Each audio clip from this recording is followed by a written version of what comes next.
Hello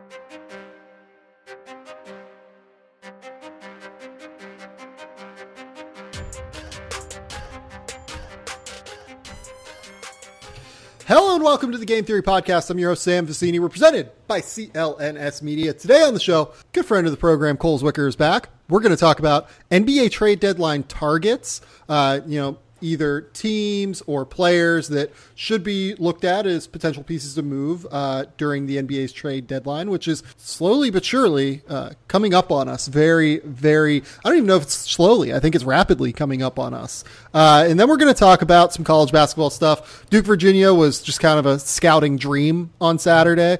It was terrific. And then Nassir Little is starting to break out. And then finally, we're going to talk about the Naismith Defensive Player of the Year list because, oh boy, that is a list. We're sponsored here by Robinhood today. We'll get to that later. Cole, how you doing, man? Doing good. We've reached the part of the college season where I have like 13 games on my DVR, so I'm already in catch-up mode, but it's fun conference season. And yeah, I mean, we've gotten some really good games recently. Duke, Virginia, like we're going to talk about today, was I don't know if we can deduce so many takeaways from it, but it was at least really fun to watch. Well, it's just a spectacular game. Like, there's not really another, I don't know that there are crazy takeaways. Like, I think that a lot of players just confirmed what they are throughout the course of that game, right? But we'll talk about that in a little bit here. Let's start with NBA trade deadline. The trade deadline, I should have this in front of me, but I don't. It is on, February 7th, I believe, is the NBA trade deadline? That sounds right. It's got to be a Thursday, right, typically? Sure. I'm actually looking at the calendar now.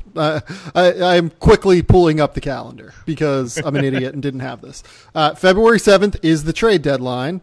It is a Thursday, correct. So we are about 2.5 weeks out. Yeah, we're about 2.5 weeks out.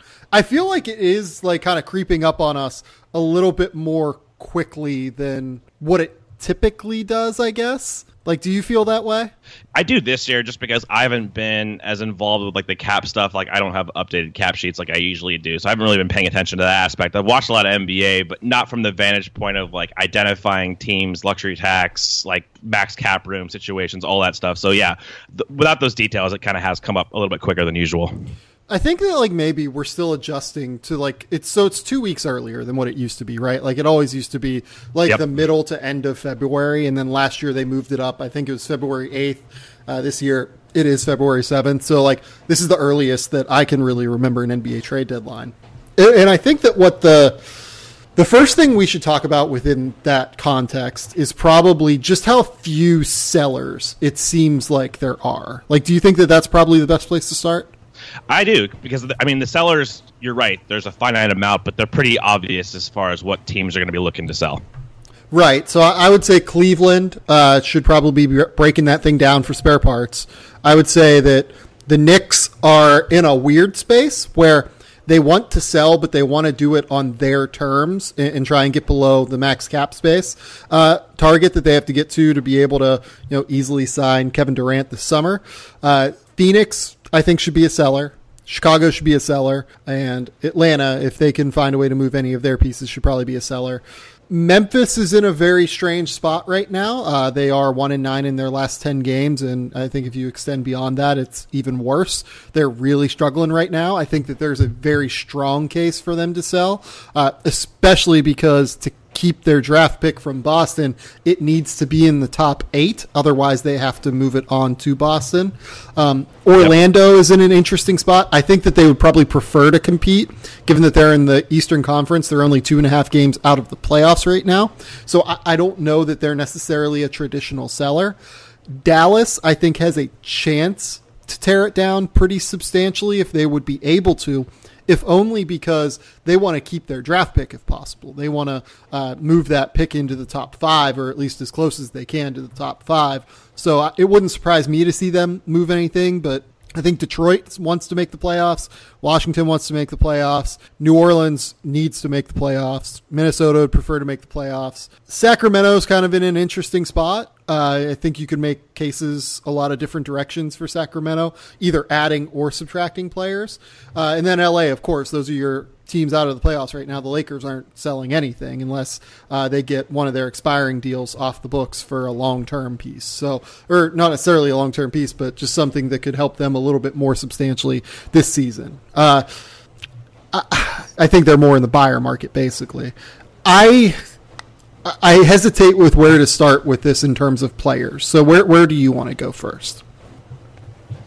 Yeah, I think we should just do an overview of some of the players on the teams that we think are going to be sellers really quickly. So I think safely we can say the bottom 5 teams in the league: New York, Cleveland, Atlanta, Phoenix, and then Chicago. Interesting players in these rosters. I mean, there's some young guys, too, that could be available. Frank Ntilikina on the Knicks is probably the headliner there. Very interesting situation there. I'm not saying for sure they're gonna move on from him or not, but that's at least an option. You have Chicago with a guy like Bobby Portis. I even think Phoenix with Kelly Oubre. I mean, he's been good for them, but they could still look to move him if they don't want to pay him long term to a team that wants his restricted free agency rights. He could be valuable to a playoff team as far as a wing. Those are hard to come by. Atlanta, I'm pretty sure, is going to make a move of some sort, whether that's Kent Bazemore. Taurean Prince is definitely a name that I mentioned on the podcast before. I would be very interested to see what they could do with him. Dwayne Dedman. You get to Cleveland. You know, I don't know what to do with Cleveland as far as how valuable their players are, frankly. Like, I think they're going to probably look to maneuver around, but what are their really gets on their roster? So, yeah, let's start with Cleveland. I mean, Rodney Hood has like a sort of no trade clause because he's on the 1-year deal, right? Yes. Alec Burks is on an expiring contract.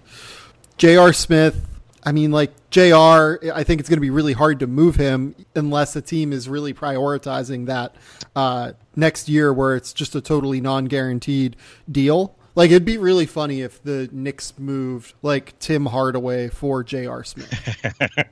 I think that's exactly the kind of move, though, is something in that realm just with that contract. I look at Cleveland's roster, and that's what stands out to me. They're not going to move Sexton. Larry Nance has got that extension. It's very difficult to find a lot of gets on this roster. Like you said, Hood with the implicit no trade. I think he could have some value to some teams, but we've seen all the character issues in the past. I don't know how much he's going to fetch you. So I do think they're going to try to maybe maneuver around, maybe utilize any kind of, future space. We'll see what they do with JR, but this is one of the teams where you think they're going to do something. It's just very hard to pinpoint what that is. Yeah, I mean, I don't really see a team taking on both years of Tristan Thompson. Do you? I can't imagine what team that would be. It would have to. The thing is, like, if you're going to trade a contract like that, you're attaching draft pick capital, right? If you're Cleveland, you're going to have to do that, and they're not going to want to do that because they're rebuilding. They're not going to want to trade their picks. Right. So I can see like a team like Atlanta would take Tristan Thompson, I think, if they got compensation for it. But Cleveland's not going to trade that. Right, and like, why would you try and clear the cap space? I think if anything, a team that wants Tristan Thompson is getting him to try and use him in the playoffs. Otherwise, like, I just don't see what the purpose is, right? Like, if you're Atlanta, you take on that deal. Cleveland's not going to attach the picks. I think Cleveland would probably wanting to trade Tristan for something valuable. I just don't know what that move is, even though I think Tristan is having, actually a pretty good year. Yeah, I mean, that's a fair argument for sure. I just don't know, what is the value of his contract next year. I'm not sure if I want to pay Tristan Thompson, who I think is a third big ideally at this stage of his career, $18.5 million without receiving anything back in addition. Yeah. And we should talk about Kevin Love, too. I just can't see a team deciding to take that plunge right now with all of the uncertainty in regard to his injury. 100%. And I think from Cleveland's vantage point, you'd be kind of selling at his lowest point right now because there is so much uncertainty. I realize it's in the former part of the contract, so maybe if you deal him in 2021, you're not getting as much value, of course. But right now, it just seems like the inopportune time to do that. Yeah, I think I agree with you. Where do you want to go next? Do you want to go with the Knicks? Do you want to go with Chicago? Let's do the Knicks. Okay, so the Knicks, their goal is to get below the line that they need to sign a max salary player. Right now they have, what do they have guaranteed next year? It looks like just over $48 million guaranteed. So they have 48, plus they have Kristaps' $17 million cap hold, which they're certainly going to utilize. That's $65 million. I can't imagine them really hanging on to any of Hezonja, Moutier, Cantor, any of their cap holds on a substantial level. So you're talking about $65 million. next season. I believe Lance Thomas has a bit of money guaranteed. That might be accounted for within that. You have Trier's money, which I think is a good deal. I think they would probably prefer to keep him if they could. The deal here that makes the most sense to move is Courtney Lee. I think that a team could actually use Courtney Lee right now as like a bench guard. I know he has $12 million left, but I think there are teams out there that could actually decide, hey, Courtney Lee can maybe potentially help us. I agree with that. He's one of those interesting ones because he sits right on the precipice of would you offer a first-round pick for him. He does have next year, as far as guaranteed, for $12.8 million. So you're at least getting that second year. Teams won't trade first-rounders for the most part for expirings unless they are restricted free agents. So you get those rights. So I don't know if you can find a team that's like, oh, we're going to trade a first-rounder for Courtney Lee, but I do think he can help teams. And I think there is a deal to be made. It just comes down to do the Knicks want to trade him? What is the returning piece? Because they don't want long-term money. So trade Courtney Lee for maybe an expiring contract plus like a nice second-round pick. Is that a feasible return? Yeah, like I don't see any way a team is giving up a first-round pick for Courtney Lee. I'll just be honest. Like there's just no way. In regard to what you're looking for, yeah, if you got a second, honestly, for Courtney Lee, if they got if a team was willing to just take on that money and had like the salary cap to do so, I think that they would just do it for free, basically, because there's just not a reason not to do that for them, right? Like he's not playing. It helps them achieve their goals. Like they would probably just take that for free, I think. It's interesting. There's one team that kind of comes to mind for him. They don't need another backcourt player. They need more of a three, but the Kings can get to a place where they can almost take him straight up into their cap space. They have to maneuver a little bit to get to that point, but they're the team that's easiest to kind of make a deal of this magnitude. But again, they're looking for more of like a three. So they're looking more, if Otto Porter became available, that'd be a target for them rather than Courtney Lee. But that's just another interesting player to add to that rotation potentially. Yeah, I just can't. I don't know why that would work. You know what I mean? Like, I don't know why they would do that. Like, I would not want the money on my books next year if I was Sacramento and I'm in the middle of a ridiculous Western Conference and I've probably outperformed expectations this year, you know? Yeah, absolutely. I just think from their mindset, maybe they look and say, let's get one more veteran to make this playoff push. Like, I don't know how feasible that is, but they're one game out of the loss column for the 8th spot. So, like, they're right in the heat of this thing. So maybe they look at it and say, instead of Ben McLemore coming off the bench and giving us these minutes at times, maybe we can go with Courtney Lee and upgrade that position. And, you know, we're not a team that's a destination market in free agency anyway. Who are we really going to add in free agency next year that's going to be better than Courtney Lee? Him on, you know, at $12.8 million, that's not terrible for 1 year. So I can just see them maybe talking themselves into that because you get some short-term value if they do think they're going to try to make the playoffs, which it seems like they are. So the Knicks, it's a good question. They don't want to add anything to Tim Hardaway Jr. or Courtney Lee to make this move. Do you think that they would have to add something to Courtney Lee?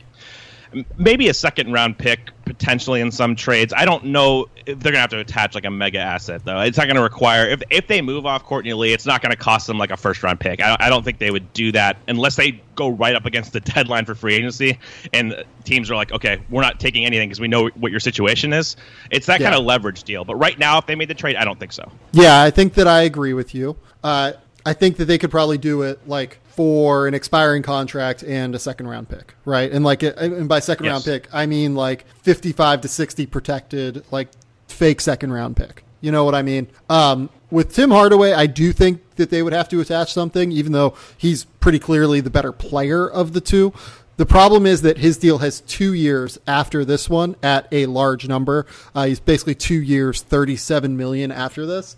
I just don't see a team out there that makes a ton of sense for Tim Hardaway. Do you? I mean, we keep hearing Dallas. That's been the team throughout because they have Wes Matthews' expiring contract. They can make the money work. And that in a straight-up deal, if you're just getting rid of Wes Matthews' expiring deal for Tim Hardaway. Some guys have talked themselves into that because, Tim Hardaway is a shooter around Luka. That makes some sense. I don't know if I'd go that way for Dallas just because I do think that they're a destination team. As far as their market and free agency, I would play that card. But that is the predominant rumor that has been circulating for a while, is to Dallas for Wesley Matthews in particular. Would a funny trade be Tim Hardaway and Frank Ntilikina for Dennis Smith and Wes Matthews? I knew you were going there, dude. By the way, I wouldn't do that if I was either team, I don't think.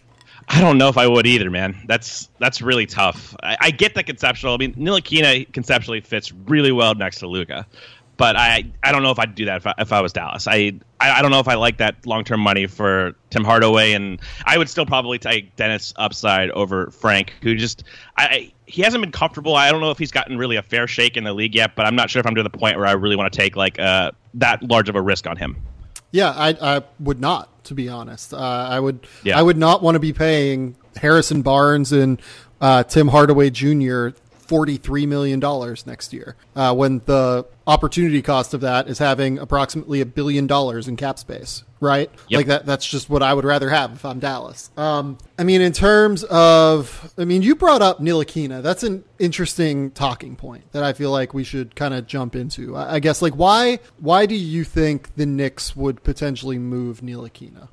I'm just kind of going by the rumors of what we've heard, and he's in and out of the rotation, kind of been in the doghouse of the coach, and we don't really know what to make of the situation. He hasn't really established himself as an a plus player. I don't know if he's ever gotten a fair shake though. So he's one of those weird players where they're not going to give him away. I think people need to put that away. It's not like they're just going to trade him to trade him. That's not going to happen. But I do think that they'd entertain deals potentially that could either net them, a long-term starter or something of that capacity. I'm just kind of going by what I'm hearing on the internet, which is never really the right way to go about things, but it seems to be like a prevalent thing. We've heard this pretty much all year. It's like he's potentially available for the right price, and again, just not really established himself as like, it seems like he's a tier below like Kevin Knox for them now. Like they're like, Kevin Knox is maybe our best prospect outside of Porzingis. He's not really a prospect, but he's on a different tier than Ntilikina. It kind of seems like he's being left behind in just how they're building this thing, if that makes sense. So if you're Atlanta, would you be willing to trade Jeremy Lin and Dwayne Dedmon, just those contracts, and you'd probably, if you're the Knicks here, you'd ship Dedmon to a third team because I think he actually has value. Would you be willing to trade Jeremy Lin and Dwayne Dedmon for the Tim Hardaway contract and Frank Ntilikina? I think I would. Honestly, I think that would be really interesting, putting Ntilikina next to Young and Herter.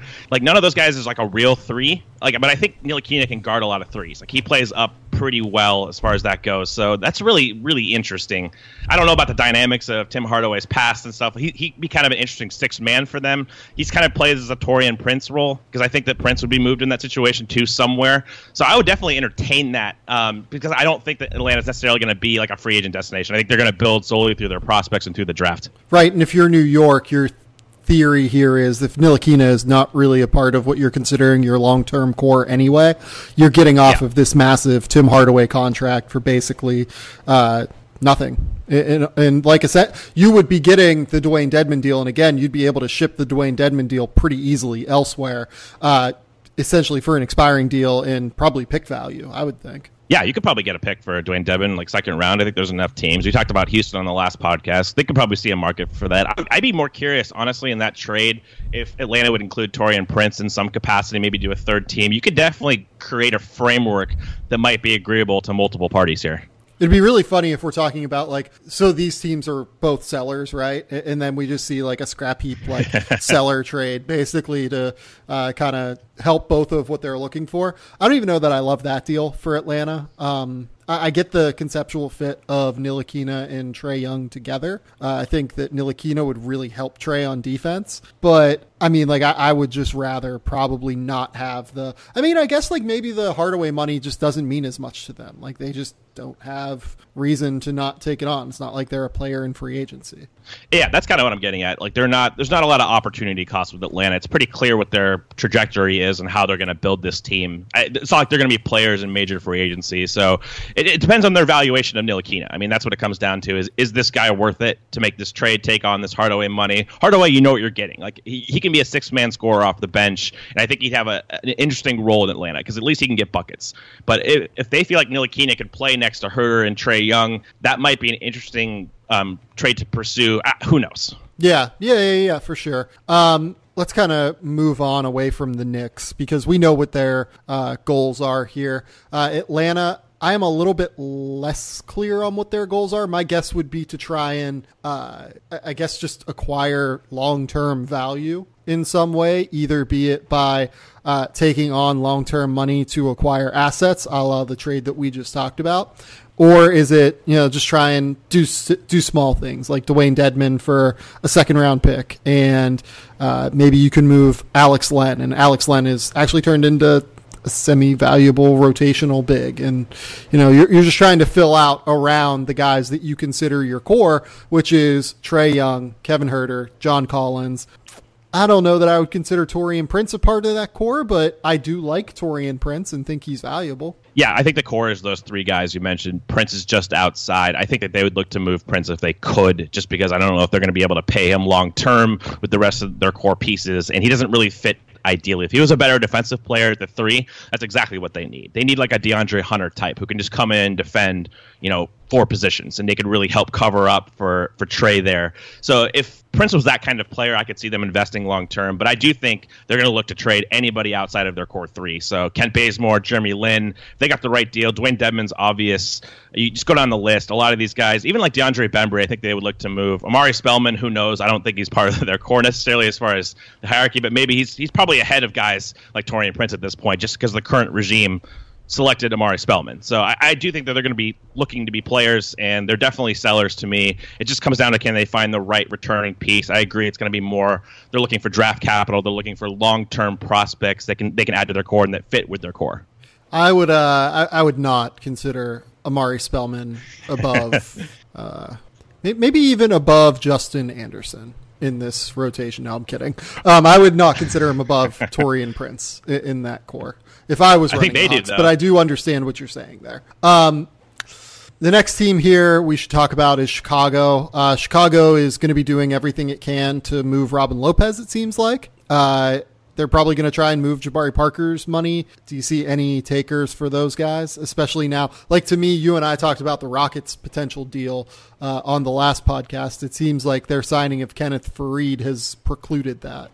Yeah, it really does. I don't see a lot of interest. This is another one of those things where if a team's taking on Jabari or Robin Lopez, for the most part, considering the financial input there, so Robin makes just over like $14.4 million, they're probably going to want some asset attached. And the Bulls are just not in a situation where they're going to attach like a second-round pick.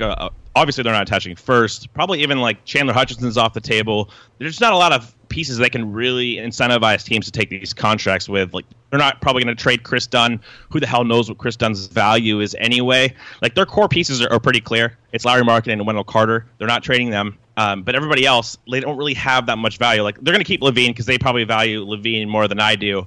But if they're going to make a significant move, I think it would probably have to involve him. There's no way that San Antonio looks at like Robin Lopez as someone who could really help them, right? I mean, they could. I guess. He actually kind of would, but like, I mean, in terms of like giving up an asset for them. I don't think so. No, I don't think it's going to be to that level. It's like, yes, teams would be interested in Robin Lopez. I think a lot of teams would if he reached the buyout market, for example. Right. Like, that would be very alluring, but you're not trading anything for Robin Lopez really that's that valuable. Could Philly do it? Oh, man. Like, Philly needs wings.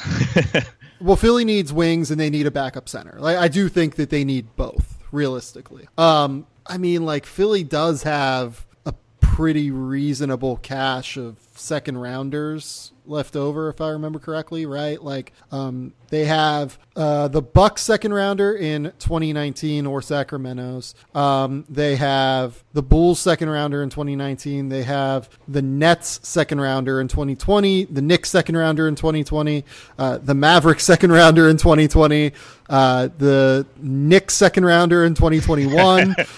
Inky. Detroit's second rounder in 2021, Denver's second rounder in 2021, and the Pistons second rounder in 2023. I mean, like, if they gave up one of those picks for Robin Lopez, I probably would not like kill them. Like, I would say, okay, that makes sense, but they just don't, like, unless they were moving Wilson Chandler for him, they don't have the salary matching to be able to do it. Exactly. And I just don't, like, it just creates another hole for them, I feel like, to do so. Yeah, and I would not move Wilson Chandler for Robin Lopez. They need someone like Chandler, I think. He's not the player that he's touted to be sometimes, but I mean, I would rather have Wilson Chandler for their team than Robin Lopez. Just more versatility. They're not trading Redick. They absolutely cannot do that. You're exactly right with the contracts. Like, how do they make that work? I mean, you can aggregate and maybe get close. It doesn't even look like they can do that credibly. So I think if Philly is like purely a buyout team, unless they really find a deal that moves the needle, then I think they would incorporate Wilson Chandler. But I do not think that Robin Lopez is that guy. So, like, So, like, Wilson Chandler has not been very good for Philly. So could you do, like, Wilson Chandler and Wilson Chandler and a second for Robin Lopez and Wayne Selden? Yeah, that's interesting. I guess, I mean, in theory, of course, you could. I don't know if Wayne Selden's moving the needle at all for them as a rotation piece. It comes down to their evaluation, again, of them. But I still think I would hang on to Wilson Chandler in that setting, even though I agree he's not as good. But they need someone that can play like the 4 and just give them a little bit more lineup versatility. So I would still favor that. For sure. I think that I agree with you. It's hard for them. So, like, it's hard for me to find a home for Robin Lopez. It's obviously really hard to find a home for Jabari Parker. The trade that was floated was like Enes Kanter for Jabari Parker. Sure. If you want to do that, sure, I guess. Like maybe they move they buy out Robin Lopez and they just need someone to eat minutes at center because they don't trust Wendell Carter for whatever ungodly reason. And he's injured. He's out. He's out for a little while too. Yeah, that's right. Because he has the thumb injury. Correct. Yeah, I think left thumb. They said 6 to 8 weeks or something like to that capacity. So I think he's probably going to be done for the year. There's no point in really bringing him back. Well, yeah, I mean, it's not like Boylan trusts him anyway. So, and it's not like they have multiple guys to eat center minutes and Bobby Portis and Larry Markkinen and Cristiano Felicio anyway. Let's get Enes Kanter. That makes sense. Sure. It's hard to find a set of moves for them that make sense unless they really just don't want to pay Bobby Portis, which it seems like from the outside that they do. If it was me, I would probably be trying to move him, but I guess that they're not. Yeah, he's the one guy that kind of makes a little bit of sense here. I don't know what the valuation is going to be, like what they're going to get back that would be more valuable maybe than they perceive Bobby Portis to be, but obviously restricted free agency rights at the end of this year, so there is some incentive to deal him. Some teams could use him, honestly, as a third scoring big. The Bulls could use him as a third scoring big long term. I mean, he's kind of nice to fit around Markkinen. I'm not really high on Portis, but you can make an argument that he can at least fill that scoring third big role. Like, he can put the ball in the basket. Maybe that's valuable to some teams, but I don't think it's that new a first round pick. It's going to be more of a second rounder, ancillary pieces. Is that enough to move the needle for the Bulls? Yeah, maybe like Portland. Like, could Portland do something with that? Yeah, they could. I mean, they're getting really good minutes. I mean, Nurkic has been awesome this year with Zach Collins, the backup 5. So I think they're okay. Again, we've always talked about Portland. They need wings. They need guys who can defend on the wing. So, like, everybody needs that, of course. That's why, I mean, nobody's breaking down the gates here for Bobby Portis. So I've got those are our sellers, basically, right? And we should talk about Memphis now. And I think that this is where we can kind of transition into Memphis and Dallas as well. This is where we can transition into like our player portion of the proceedings. Marc Gasol to me is the like reasonable name that makes the most, like the most reasonable, very high profile name that makes the most sense to be dealt. Would you agree with that? I would. I mean, in theory, because when you talk about Memphis, you have to kind of separate what you would do versus what they have traditionally done, which is they're always trying to compete, even though they are 6 games out of the 8th spot in the loss column. Like you said, they're only one of their last 10 games. This team's always trying to put the best possible team on the floor. Will they actually move Marc Gasol? I'm very curious. Like, what is the possible return for him? Like, in your mind, do any trades make sense for Memphis? So they have lost, I just want to put a number on it. They've lost, I think it's 19 of their last 23 or 22 games, 23 games, something in that range. It's been ugly there. I mean, what do you get for Marc Gasol? That's a great question because you have to find a team that is willing to take Marc Gasol. San Antonio makes a lot of sense to me as that team. Like, I think that you reunite the Gasol brothers. They could actually use minutes at center. That actually has value to me. And like, look, we can talk about like LaMarcus Aldridge should be playing center, but they would be happy to move him to the 4 to accommodate Marc Gasol. So like, what on San Antonio's roster is valuable to you? Because I am not moving Derek White for him. That's where I was going.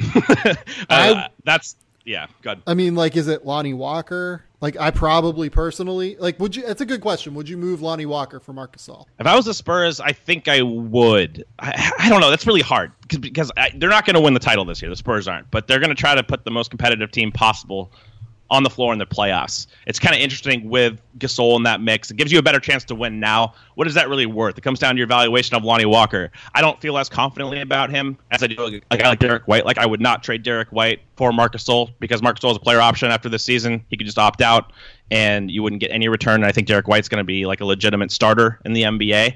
But like if you're Memphis, you're trading Marc Gasol, like you have to get something back for him. You're not just going to trade him to trade him. So what on this roster really, I mean, they can amass salaries like include Pau Gasol, for example, maybe Patty Mills as a backup point guard long-term, even though he's got a lot of money on the books. Well, but you're gonna have to get isn't it Lonnie Walker, Rudy, and Davis Bertans is probably the smartest move, right? Yeah, that's actually a fair deal, honestly. It's enough to move the needle maybe a little bit. Maybe they attach a pick or something like that. You just have to save face if you're Memphis, too. You can't just move Gasol, who's been a cornerstone and a fixture of your team, for an expiring contract. Plus, I mean, I don't even know if Lonnie Walker moves the needle. It's very tough. Yeah, so, like,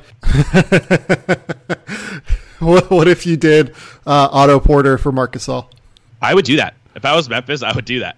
Honestly, I think that's the kind of deal where how long have they needed a player like Otto Porter? Like, no. If I was Memphis, I would do that. If I was Washington, I would never do that. But that seems like the kind of dumb move that Washington would do. Oh, 100%. And that's why they're another one of these fickle teams. Like they're not really a seller or a buyer. You don't really know what they're going to do, but you can definitely talk yourself into them doing something like this. Man, like it's like, could the Hornets do this? Could the Hornets do something with Marc Gasol? You are just going after the desperate teams here. I am, yeah, because like I think that's what you do, because if you look at all of the teams that are competing right now, like Golden State is not going to pay a premium for a center when they just got DeMarcus Cousins back. Toronto, I don't think is going to pay a premium for Mark, but although you could maybe make a case for them. Actually, I think you can make a pretty reasonable case for them. We'll get to them in a second. Indiana set at center. I would think Denver doesn't need a backup behind Jokic because Plumlee has been pretty good this year off the bench. Milwaukee has Brook. They have a lot of different younger options that they can throw out there. Boston has Horford and Aaron Baines. They're going to be happy. Philly is not getting Gasol for a backup to back up Joel Embiid. Portland has Nurkic and Collins. Oklahoma City has Adams, and they're going to hope to get Nerlens Noel back at some point soon. I mean, like maybe Houston is another one, but like maybe Houston, Toronto, and San Antonio are the three. San Antonio was the one that stuck out to me initially. That was the pretty clear avenue. I mean, going back to the Hornets really quick, can they really field a competitive offer? Like they can do Michael Kidd-Gilchrist, and if they attach Malik Monk, I think that might be interesting. They're not going to probably include Miles Bridges or a future pick. Maybe they will. I don't know. Who knows with Michael Jordan, but they can maybe field something competitive. Just look around. Maybe kind of a sleeper. I mean, they're not really a sleeper because they're like the best team in the East, but the Bucks long term, if they're like, I mean, Lopez has been really good for them this year as far as his role, but Gasol is just a better player. And if he's going to like Gasol, I think can fill that 3-point shooting role, and he can give you added value as a passer and stuff. So maybe they look at that. I don't know. Yeah, that would be interesting. I just think that I would still say no to that because we've never really seen Mark as like a super, super high volume 3-point shooter. Like he takes 4 a game right now. I guess he wouldn't have that issue kind of fitting into that scheme, probably, right? I don't think so. I think they basically drop coverage. They play the percentages, so they encourage those mid-range pull-ups. And Mark is like one of the best I've ever seen at that. Like he's not explosive, but like he's so good with his positioning and pick and roll. I think it would actually be an interesting fit if they didn't want to pay Lopez long-term. And of course, there's not like a commitment there. He's expiring. But if they wanted to lock Gasol up, if they think he was going to, maybe he accepts his player option for next year, and they view that as kind of a move piece. They have some contracts they could aggregate. The easiest one would be George Hill, even though that adds to their playoff depth. I don't know if they want to do that. Tony Snell is another guy to look at. Urson, they could put together an interesting offer, but do they have enough of the ancillary guys? Like DJ Wilson's interesting, Sterling Brown's interesting. Do they move the needle for Memphis? I don't think so. Yeah, Brogdon, though. That's a good question. Like, well, they're not moving Brogdon. I don't think so. Like the problem with Milwaukee is the best way to do it is George Hill, and George Hill can't be traded until deadline day, at least aggregated in a package before deadline day.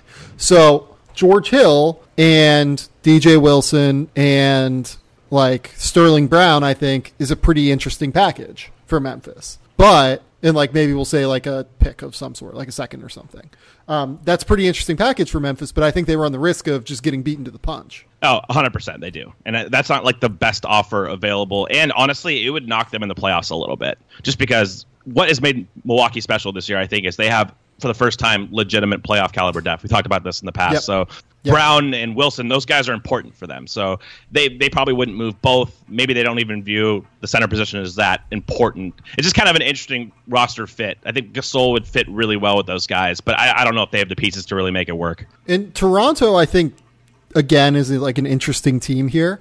If they would be willing, like, would Memphis take on Serge Ibaka?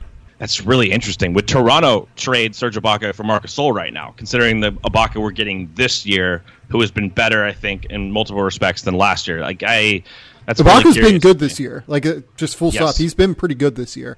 Again, Marc is better than Serge. They could be thinking of it as an upgrade, but I don't think it's a big enough upgrade.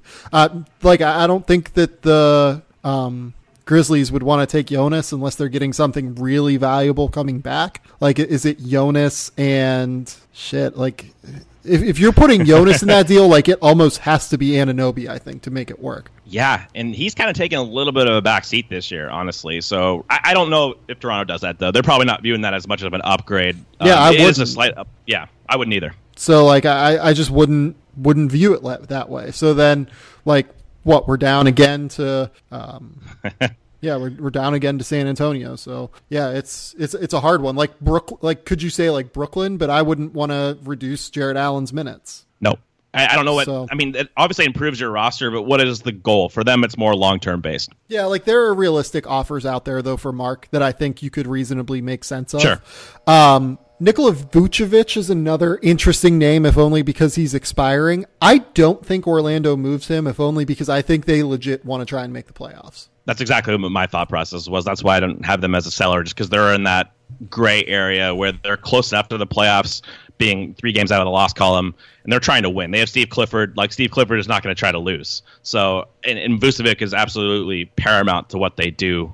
He's probably been their best player this year. So it would have to take like a really heavy offer for them to budge on that. I don't even know what they'd be looking for, frankly, but it's hard to do that when you have an expiring contract. Like, you're not going to get the value that you think you are with Vucevic on an expiring contract. So Dennis Smith is the next name I have here. I think we have to talk about him, if only just because it's a weird spot that he's in Dallas. You and I have talked about like the fact that we actually like the fit between those two. I understand the numbers from the early season, like swan dive of those two playing together, aren't very good. But if you've watched them before Dennis started to sit out, like I thought that they, over those 10 games, had kind of figured some things out. I did too. On the floor, it looked like Dennis was, amenable to being the second guy, and he was playing off the ball. He was letting Luka initiate the offense, kind of everything you'd want. And defending, then all the stuff comes out about defense. He was kind of filling that role that he was maximizing his effort on the defensive end for sure, which he's a tremendous athlete. So when he's engaged, he can really cut off penetration. When he tries, he's always been pretty good getting steals, honestly.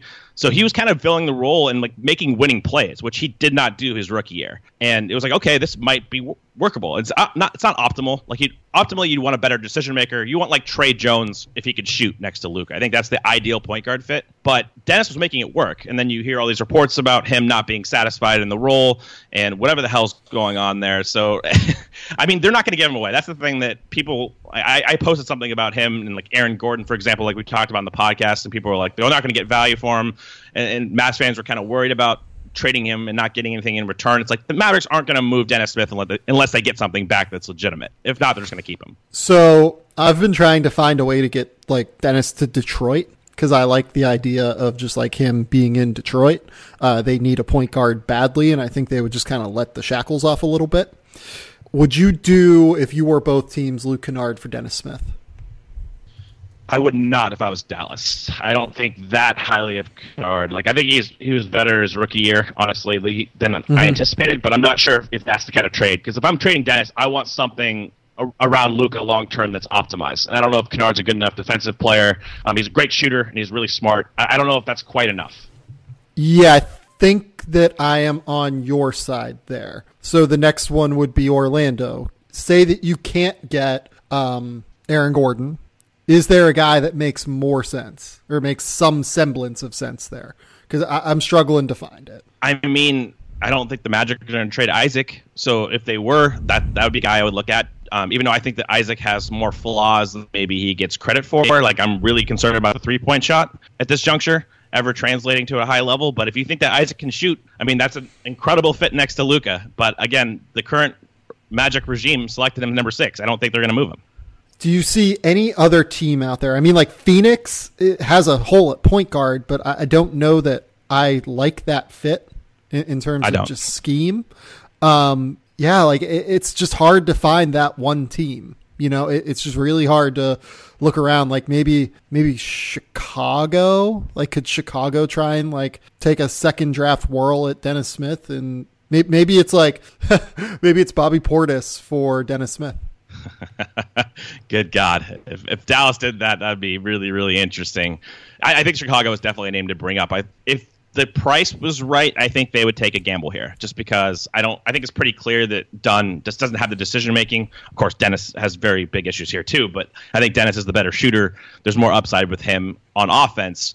So it's just about crafting a deal that makes sense. What is the return? Obviously, Dallas would love to have Wendell Carter. I don't think that's possible here, but I would make that offer if I was Dallas. I would definitely call the Bulls and be like, I will trade you Dennis for Wendell Carter, but I don't think it's going to go down. Yeah, we talked about that. Would you trade Dennis in a first for Wendell Carter? I just don't think Dallas should be giving up more firsts, and I don't think that I don't know that Chicago does that. It would have to be a situation where maybe Dallas is taking back some bad money and they include Wes Matthews in it. So maybe they take back, Felicio and 2 more years owed to him or something and trade the Bulls and expiring. You could kind of finagle it to maybe the Bulls would be like, okay, even though they don't like free agency and they build strictly through the draft, I guess in theory you could convince them to do that. And that would supplement the lack of an extra first round pick, is like you're giving them cap relief, but the Bulls don't seem really enamored with cap relief. The guy who I think should be most likely to move is Noah Vonleh. I would not understand why the Knicks would keep him, if only because they just straight up they have non-bird rights on him, right? If they want to give him money, they can just trade him and then sign him in the offseason again, right? Like if they've decided no for whatever reason, and Noah Vonleh is really good, I think, why wouldn't you trade him, get an asset, and then just bring him back? Yeah. It makes a lot of sense. I mean, there's not really a lot of utility you're getting out of him right now, other than, his lower cap hold. That's something, but again, like you noted, non-bird rights, and they're going to try to maximize that space for, a max contract guy. So if they can I don't know if you can get a first for him, but I think you can get a pretty good second round pick for him. He's been really good this year. Yeah, like if I'm Philly, I am giving up, like maybe I might give New York back one of their seconds at least to get him, and like maybe even like a later second that I have dealt. I think that's fair. Honestly, you can convince yourself of that pretty easily because they have like 1 billion picks, like you already noted, with all the hinky trades. Yeah, Noah Vonleh has been one of the sneaky, like really, really good players this year.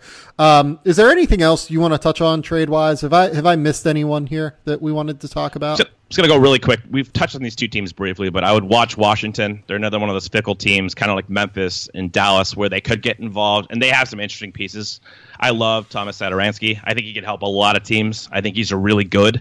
I would be looking to acquire him. Again, if I was Memphis and I could make that Gasol maybe for Porter and like Satoransky move, I would do that, because Satoransky, of course, he has restricted rights after this season. So there is some value in acquiring him. I just think he's a really nice piece. I love him on Dallas next to Luka. I think that's another good fit. Who knows what the hell Washington's going to do? That's just a team to watch because they have luxury tax concerns. They always seem kind of undecided about how exactly they want to attack things. So maybe an aggressive move for them. And of course, the Pelicans are a team that we have to discuss really quickly as far as one of the buyers in this market. You can kind of pinpoint them just because they have such a strict timetable. Obviously, Anthony Davis being out might change some things, but they're going to have to at least put some effort in to say that they did. And I just don't know what kind of move is available to them. We've heard Mirotic being shopped. I think they need Mirotic. Frankly, that's the thing about their top echelon guys, is like they need all of them. You can't just trade somebody without getting anybody that's going to help you back, because they don't have that kind of depth, right? So maybe a team like Washington, for example, you include like a Julius Randle, you can finagle a deal potentially for an Otto Porter type again, but I don't know if they have the contracts to match. That's really tough with Solomon Hill, who wants to take him on, Etuan Moore. It's just a team we clearly have to watch, because there is a lot of incentive for them to make a short-term deal. With Washington, the differing incentives here in terms of what they're trying to do are going to be really interesting, because on one hand, Ted Leonsis has been very strong that they want to compete. On the other hand, I cannot see a circumstance where they're going to pay luxury tax on this team. Like they're going to try and do, I think, whatever they can to get below that tax line. Right now, they're about $6 million over that tax line. The easiest way to get below it would be to trade Markieff Morris's $8.6 million. Another way to do it would be to maybe like piecemeal it, where you trade Trevor Ariza for a number that's like slightly lower than Trevor Ariza's number at $15 million. And then just kind of like make it work that way. Like then you move Sam Decker, you move maybe like a couple of the other guys there. They've been working their ass off to try and stay at 13 guys this season to make that work. We'll see if that ends up happening, but then you throw in the fact that they're trying to compete and trying to maybe add pieces for God knows what reason. It's just going to be really interesting to see the way that dynamic plays out. And I wouldn't totally rule out Mahinmi being traded, attaching like a first rounder in the future. Honestly, I think that might be possible just because it's really going to help them. And if they're going to get off that contract, they're going to have to attach something legitimate. You look at the rest of the roster, like they're probably not going to attach Troy Brown just because teams rarely do that with their high pedigree picks. So that's something else to look for. A team like Atlanta, again, they don't need any centers. They have a ton of centers, but if they got an extra pick, I think you could see a team try to finagle that and try to get that opportunity to acquire that pick. Yeah. I mean, like the easiest trade candidate here is Trevor Ariza. I just don't know if they're going to move him again.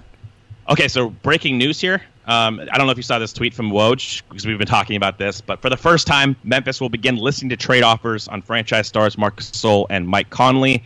Memphis has reached a crossroads and is preparing to weigh deals involving one or both of its cornerstone veterans. Story soon on ESPN, so that is interesting. Yeah, so, I mean, like we talked about, there are actually a lot of really potentially interesting deals out there for Mark. You can make a case for being workable, right? Absolutely. What about Mike Conley, though, really quick? Like, what do you think about him? Because he can really help teams. He's good. Yeah, Mike Conley, I think, should... Man, like, I want Mike Conley to make the All-Star team this year. Like, I don't know if, like, he should necessarily. It's so deep in the West. I think you can make a lot of different cases for a lot of players. But fuck, man, like, I want him on the All-Star team. He, I think, deserves it at the very least. Man, like, what teams for Mike Conley? I mean, it's hard because a lot of the contending teams have points. Like Milwaukee, they have Eric Bledsoe. Toronto has Kyle Lowry. Golden State, no. Denver has Jamal Murray. I mean, like, maybe Denver would make sense. Yeah, that's interesting. I think that they're probably going to keep their ecosystem, but they might entertain it. Philly is the most interesting for me, but they can't pay all these guys. That's the thing. Is like you can't pay Jimmy Butler, Mike Conley, Ben Simmons, and Joel Embiid the max. It's just not feasible. But here's a wild one. Would you awesome. trade Jimmy Butler for Mike Conley? That's pretty good, man. I might. If I was Philly, just with the issues that Butler has caused there and the certainty of getting 2 more years on Conley's deal, because we can assume he's not going to terminate his option as last year, that's really interesting because they need somebody who can guard smalls. And, you know, Conley's a better fit as far as a shooter who can initiate the offense. That's really interesting. I don't think I would, if only because Butler's cap hit should be, if I remember correctly, a bit lower and allows them to have maneuverability in terms of signing another player in addition to Jimmy. So I don't think I would do that, but it's interesting at least. If they just don't like the fit with Jimmy Butler at all already. To me, like, Denver actually does ring a bell here because he would fit really well with Jokic. He would fit really well with all of their young players. He's considered around the league as like a great dude. So I don't think you would have to worry about upsetting the ecosystem. They have the young pieces that are pretty interesting. Jamal Murray could pretty easily move off ball and then take some on ball minutes as the backup point guard whenever Mike sits. That's a team that makes a lot of sense to me the more I think about it. Yeah, it's just for me, it's if you're Memphis, because they have to get something for Conley. Like, this is different than Gasol, I think. Like, Conley's legitimately like a sub-elite for his position right now. So you have to get something of real value. So are we talking about Gary Harris? Like, in theory, I don't think Denver's trading Jamal Murray, so we'll leave him out. But Michael Porter Jr., they have pieces and they have picks, but what is enough for you if you're Memphis? So definitely has to involve Porter if Memphis wants Porter. Yeah. I think Juancho is good. So, like, I would move Juancho here, too. So it's like Michael Porter, Juancho. That gets you 5. Mason Plumlee and Will Barton. Bring Will Barton back to Memphis. There you go. It's definitely a competitive offer. I think that was smart to point out because I think Denver could talk themselves into maybe Connolly. We're at the point where he moves the needle. He takes us from, we've obviously been great this year, but maybe he pushes us just high enough to where we feel like we can better compete with Golden State. Oklahoma City, I'm still saying no. Man, I just don't think Philly has the money to do it. Yes. Portland's a no. Houston's a no. San Antonio? That's what I was looking at again. I mean, you could really talk yourself into that fit. Yeah, you really could. Like, San Antonio makes a lot of sense. Do you move Derek White for him if you're San Antonio? I would. I would have no problem moving Derek White for him. I would too. I don't know if they have enough. I'll be honest. I just don't know that they have enough to do it. Because, to me, the Denver offer is better than what San Antonio can give. Yes. If Denver's willing to do that, absolutely. I think that they can field a better, more competitive offer. We can't write off teams. Like, I don't know if Dallas has the pieces, but, I mean, what if Memphis just invests in Dennis Smith as their young point guard and you kind of finagle? I don't think they're going to have enough. But, the Suns could get involved. You can see teams that don't necessarily have the same timeline. Like, Conley fits really well next to Devin Booker. I mean, that's the kind of defender. So, they could probably talk themselves into something like that. And they would have the assets to do it. So those teams, I think, will get involved in this too potentially. So that's just something to look for. Utah next to Donovan Mitchell is another really great one, but I don't know if they have the pieces. So with Phoenix, you're probably talking Mikal Bridges, TJ Warren, and then you have to move the Ryan Anderson deal, right? Just because that has to be involved for salary matching. Yeah, which is competitive. I mean, that's at least a formidable offer for him. You could throw Oubre in too if you don't want to pay Oubre. Well, and if Memphis loves Josh Jackson, he could be involved in that too. I don't think that he's off limits by any means. I think the only two untouchables are Booker and Ayton. Everybody else, I think, is available here. Plus picks. I don't know it depends on what the pick protection is, of course, if we're talking about future picks, but yeah, they can field a competitive offer. I think that you can look at a team like Phoenix to get involved. There's a lot of teams, I think. This is different from Marc Gasol. Gasol, there's only a handful of teams. Conley's good enough to where I think a lot of teams could talk themselves into this. Okay, last one here that I'm going to give you. If you're Orlando, Aaron Gordon for Mike Conley. Oh, man. I think I would do that if I was Orlando, just because Conley will improve Isaac and stuff like that. He helps your younger players. They need an initiator so bad. I mean, Augustine's been okay this year. He's been actually better than most of the lower key point guards like Chris Dunn, for example. But I would probably do that. I think that you're getting value for Aaron Gordon. You're putting your young players in a better position to succeed. Is there any other one that really makes sense to you? I already mentioned Utah. It's just, if I was them and I was looking at it and say, we got really close last year. I mean, not super, super close, but we beat Oklahoma City. Went to the second round. We had no secondary creation next to Donovan Mitchell on the perimeter. That would be a really interesting fit next to him because I don't think Donovan is a natural lead guard. I think that Conley would really help him in a lot of different ways, and they could field some competitive offers, including Rubio. I just don't know if they have the young pieces to get that done. So it basically have to be Rubio, Exum, Grayson Allen, and at least one, maybe two picks. Yeah, and if I was Utah, I would think about that. I mean, that's the kind of deal where that puts you in the top 4 teams in the West, in my opinion. If you get Conley and you add him to that core, Exum's really interesting. I think that was the piece that I overlooked. That would be a fascinating fit on Memphis. Maybe they could talk themselves into that. Yeah. It would be an investment on behalf of the Grizzlies, wouldn't you say?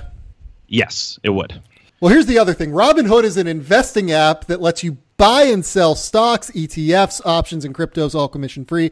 They strive to make financial services work for everyone, not just the wealthy or the basketball teams. It's a non-intimidating way for the stock market newcomers around the world to invest for the first time with true confidence. It's simple and intuitive. There's a clear design, and it has data presented in an easy-to-digest way. I really can't emphasize that part enough. The charts are just so easy to understand. The market data is great. You can place a trade in just 4 taps on your smartphone. You can look at collections like the most popular sectors, the most popular stocks, entertainment stocks, social media stocks. You can just learn by doing. You learn how to invest as you build your portfolio. You discover new stocks. You trade or you track your favorite companies with personalized news feeds. There are custom notifications for price movements, so you never miss the right moment to invest. And best of all, there's no cost or commission fees. Other brokerages are going to charge you $10 or potentially $10 for every trade, but Robinhood, they don't charge commission fees. You trade stocks and you keep all of your profits. It really is, like, I can't emphasize it enough. Robinhood is absolutely spectacular. Look, Robinhood is giving listeners a free stock like Apple, Ford, or Sprint to help build your portfolio. Sign up at gametheory.robinhood.com. That's Game Theory, GameTheory.Robinhood, ROBIN, HOOD.com. Go to gametheory.robinhood.com and you're going to get that free stock like Apple, Ford, Sprint, whatever you're looking for. So go to Robinhood and learn how to invest with Robinhood. Let's talk about the NBA draft a little bit because that's what we do on this podcast. We talk about the NBA draft.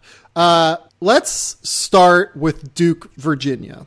To me, the most interesting takeaway of Duke, Virginia was that DeAndre Hunter just keeps balling out against really, really good teams. There's another one that I want to bring up as well, but I think that that's where I would start. I think that's fair, honestly. Like, he held his own in a lot of the matchups. I didn't think we got enough of RJ Hunter, at least not as much as I wanted, because Hunter, of course, has to check Zion as well.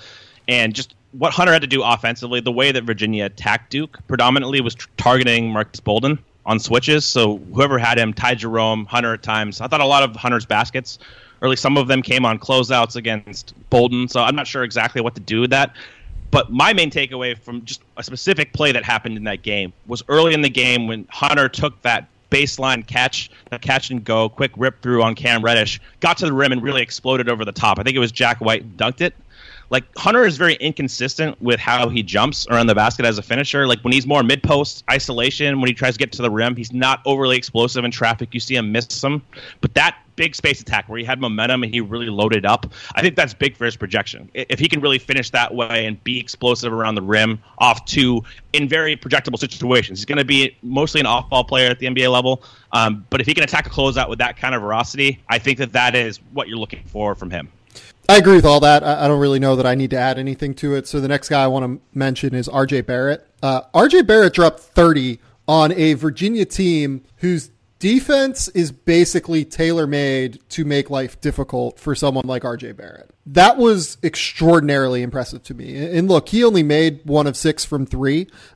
He was not an awesome jump shooter in this game, but it said a lot to me that he got basically wherever he wanted against a pack line defense, which again, the goal of the pack line defense is essentially to dissuade middle penetration. And he just got it whenever he wanted. He used the long strides. He used just that power. And like, you can talk about it being bully ball to an extent, but you know what? Like, he bullied what is the biggest defensive bully in college basketball. Like, that kind of says a lot to me. So yeah, you definitely saw a lot of power game from RJ. Like, he did use that shoulder drop to create separation. He even dislodged Hunter once there. That was kind of impressive. Moved him. He killed Ty Jerome at times, either via his power or even via quickness. Like, Ty Jerome was trying to slide with him.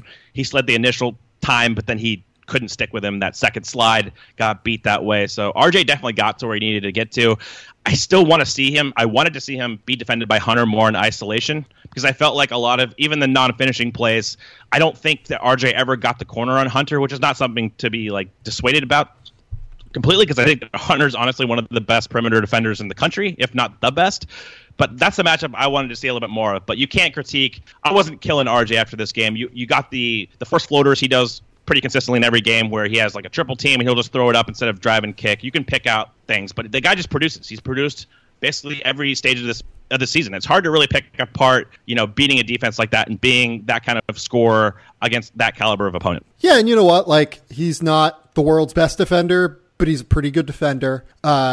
He's not a willing passer, but when he wants to be, he's a pretty good passer. I don't know, like, I'm going to be really interested to see how he kind of fits and meshes within NBA locker rooms, if only because I think NBA teams and NBA players will get very frustrated playing with him at times.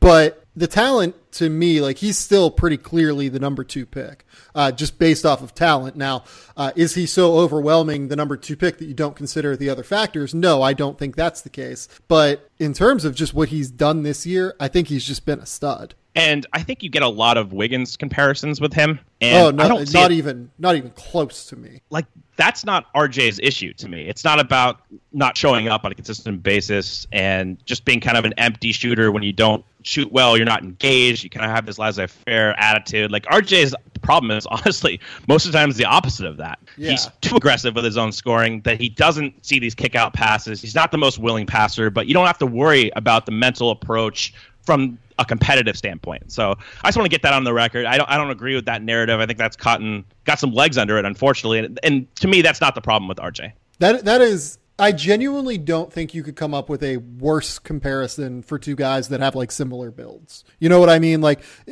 comparing Jack Salt to Kie Clark would be a bad comparison. But like two guys that are 6'7", 6'8", relative length, scorers. Those two guys are just nothing alike. They really are nothing alike. RJ is consistent kill mode, wants to dominate every single possession. Andrew's happy sitting back and chilling out. Like, those clips with Doris Burke that went around the internet where she kind of killed Andrew Wiggins for just kind of floating around in the second half. You would never see RJ do that. You will never, ever, ever see RJ do that. Yes, exactly right. And I think that mental approach, that difference is the difference here. Like, RJ's wired like an alpha, but he might not be good enough and efficient enough as a scorer to be an alpha. That's my concern with him, is like, he just might not be good enough for what he thinks he is on the floor. You want guys historically that are wired that way, though.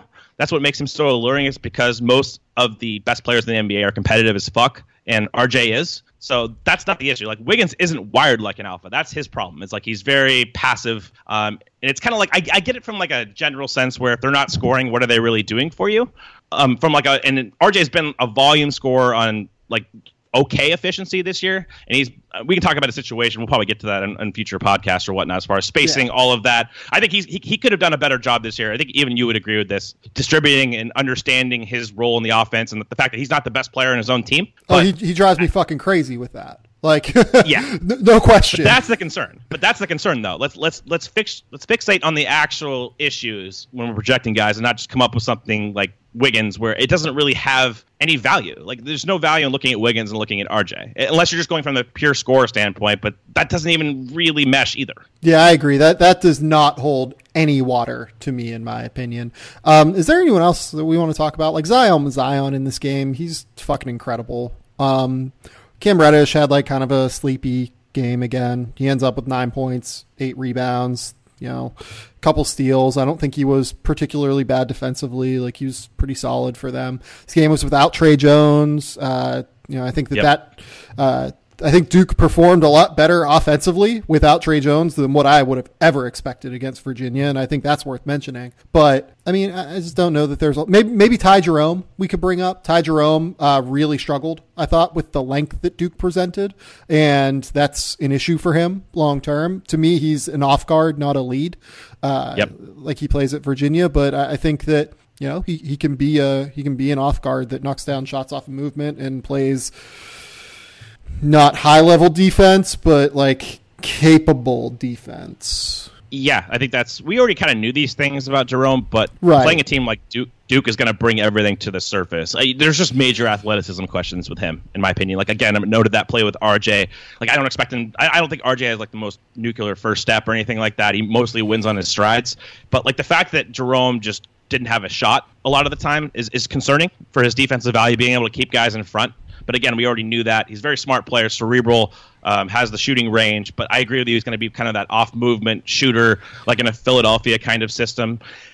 One note with Cam Reddish that, again, is something we already know. But the lack of explosiveness sometimes is just I don't understand. Like, some of the comps coming in again. This guy got McGrady comparisons. He's not even in the same stratosphere as athlete. But the one play where it was in the first half, I think he was being guarded by Braxton Keene. He got the corner on him. So he completely beat him. Huff was on the other side of the paint, so he had a clear avenue to the rim. I think you see a lot of athletes, like Nassir Little dunks this easily off two. Reddish doesn't even explode really off two. It ends up getting blocked from behind by Key. I think you see the best athletes, they dunk that ball. And it was really concerning for me. Like, you look at that, and it's like he hasn't had that many dunks this year. He's not explosive around the rim. The first step isn't there necessarily. I think he's one of the safest players in the draft from a projection standpoint if you play him, again, in the Otto Porter role. But if teams think he's like this creator type, that can like run pick and roll. He doesn't make great decisions on the floor. We haven't seen that this year. His handles look loose at times. So yep. I'm just a little bit worried that he's going to get misused, kind of like a Brandon Ingram type. Reddish is a better shooter. I believe in his shot more than Ingram's, so he should project better in that role as far as off ball. But if teams think that this guy is like a point guard, because he gets all that hype in high school about being a high school point guard, I don't think we've seen that this year. I think that that's a pretty reasonable take. I'll be very interested to see him whenever he has actual space to operate. Sure. Because I think that there's a lot of that there, where he just does not have the space to do what he wants to do. We're going to talk about is Nassir Little. Nassir had his best game of his career last night against Virginia Tech. 23 points, made 2 threes, 6 rebounds, 3 assists. I will say this. A lot of this came in garbage time. A lot of his production came late in this game. He had something, I want to say, like 11 points before he came in for this like last stint. Then he made 2 threes and got a couple of runouts for dunks. Like it wasn't statistically what the performance says that it was. I watched this game kind of in and out. I was doing something, but he was playing the 4 for most of this, correct? Is that correct? That's what I noticed, yes. Okay. So we'll say tentatively, yes, he was. From what I saw, it wasn't like one of those like holy shit performances. It was fine. It was just like my main takeaway. It was just good to see him with some confidence. Like you saw him kind of build up off of the energy. This is a guy who's kind of been. We talked about it. He struggled this year, and he struggled to find his place. And it was just good to see him do well. Like I really like that kid a lot. Like it's just kind of a gut feeling for me. Like when I listen to him talk, like I'm very into him as a prospect as far as how he's wired. I love the competitiveness. I think you're going to get 100% of whatever he's got on the floor. I was never that concerned about the shooting, even though you've seen some really bad misses this year, some really hard misses off the backboard. But like watching him in AAU and stuff, I loved his shot for like what he is as a player, as far as a wing type like that, who has that kind of natural shooting ability. So good to see him make some threes. I don't think he's a 20% 3-point shooter like whatever he was before this game. I think he's a better shooter than that. I'm not concerned about the shooting. I'm concerned about the feel. I'm concerned about his ability to understand how to play basketball. And I'm concerned about the body type. To an extent, we talked about maybe what is his optimal strength level as far as maintaining agility. I don't know what that is. It seems like some people have postulated that he's actually lost some weight over the course of the season. He looks like he's moving a little bit better to me, but those are going to be the questions you ask. Yes. Yeah, so those are the questions I think you have to ask when you talk about him. So I've talked to a lot of college assistants about Nassir that have played Nassir this year, and they kind of agreed with my take that he is a little bit heavy right now. They are worried about the feel as well. Like he just hasn't really displayed it so far this season. But in the last 3 games, 11 points against Notre Dame in 18 minutes, and he turned that game. He was, I don't know if he was North Carolina's MVP because, like Kobe White dropped 17 in that game and Cam Johnson continued to be super valuable. But he was the turning point. He dropped 11 points in the second half. They don't win that game without him. Against Miami, he goes for 12 points, generally plays really, really well. He only played 13 minutes in that game, but it was mostly because of foul trouble. Like he actually played again when he was on the floor. I thought he played really well. And then Virginia Tech last night, every minute he's on the floor, he's making an impact, plays really, really well. So that's 3 straight games now that he's strung together a really, really strong performance. And that, I think, is what has been missing from him, is maybe the way to put it. He hasn't had this kind of stretch of games yet against tough competition. Like, we can go back early in the season. He drops 21 on Elon and, drops 19 on St. Francis. Like, he performed fine in those games, but there's just no one athletically in those games that can match up with him. These are the teams that he really is starting to prove it against: Virginia Tech, Miami, Notre Dame. Not a murderer's row of defenses, but still more impressive athletes than what we've seen him perform against so far. And I think it says a lot that he has really performed up to that standard over the last few games. Absolutely. And I'm not taking any like hardline takeaways. I still am pretty skeptical on a lot of his game. And this is coming from someone who absolutely loved him at lower levels. We'll see. I'm not going to overreact to the sample, especially last night. For me, again, the takeaway is just I want to see him with some confidence. I want to see him go out there and we get the full Nassir, like what he's capable of right now in that role. And I think that, building up that confidence, that consistent production is only going to be a positive to kind of bring to the surface what he can do. I just want to see the mentality more consistent, and I think we're starting to get that a little bit.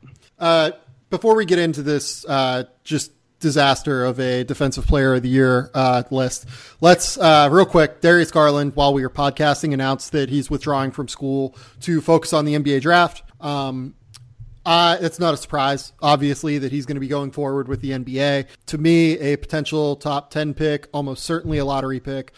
Really, really great pull-up shooter. Developing decision maker, I think, as a passer, but just the kind of point guard that the NBA is looking for right now as a playmaker.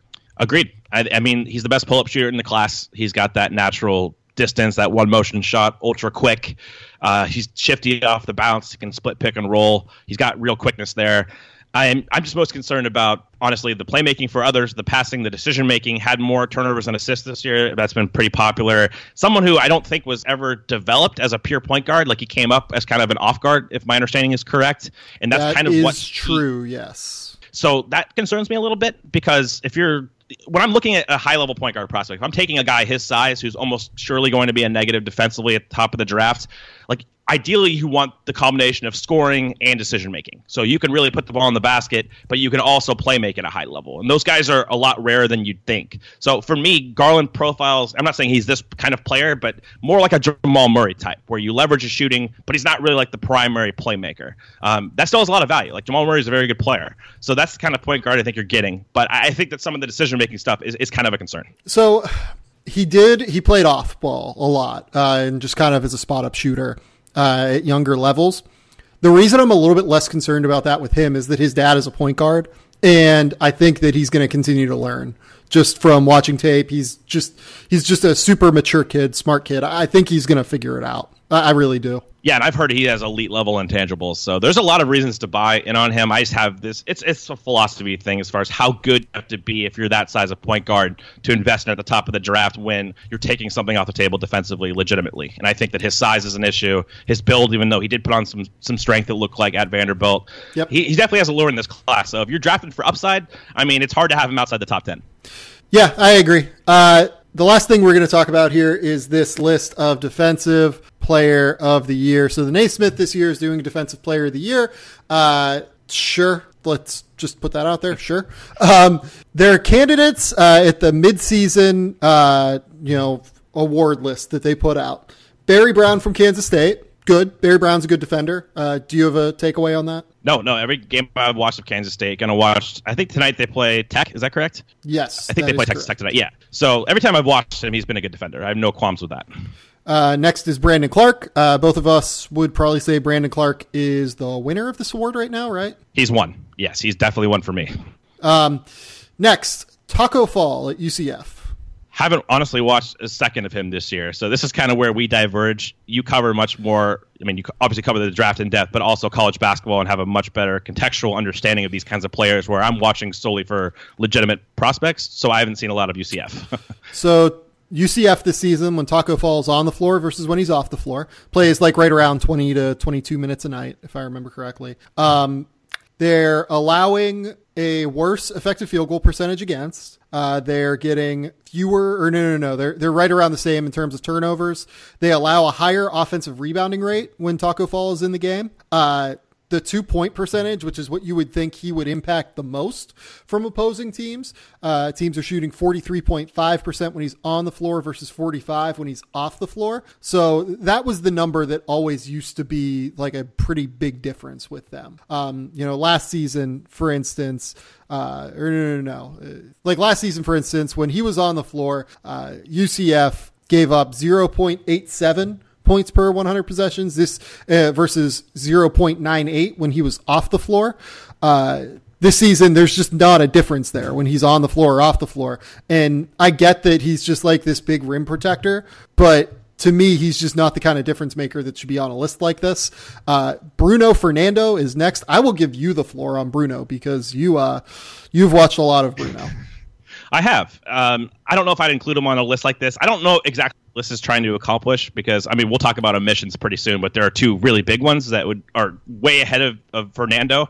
So I analyze these guys more from a prospect perspective, not like their impact on college defense. But for Fernando, I don't know if he finishes enough plays defensively. Like sometimes he's late to react, sometimes he doesn't challenge shots. There's some pick and roll defense issues as far as his positioning. You can go down the line. I mean, he's not a bad defender. I think he's fine. I don't know if he belongs in a list like this. Like if he's in discussion with a Brandon Clark, for example, they're on different wavelengths here. Yeah, so like to me, Bruno is like a solid college defender who gets most of his value from killing the glass and blocking shots. I don't know that he's necessarily like an elite rim protector, though. I agree with that very much.